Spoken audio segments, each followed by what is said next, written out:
दोस्तों, आज का इंग्लिश वर्ड है बालून। बालून का क्या मतलब होता है, आइए सीखते हैं आज की इस वीडियो में। बालून का उर्दू मतलब है गुब्बारा, फूलना या हवा से बढ़ना।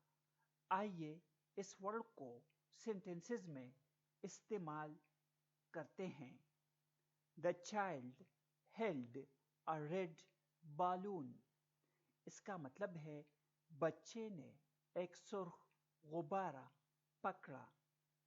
Prices ballooned last year. इसका मतलब है पिछले साल कीमतें बहुत बढ़ गईं। दोस्तों, चैनल को सब्सक्राइब करें और वीडियो को लाइक और शेयर जरूर करें। Thanks for watching.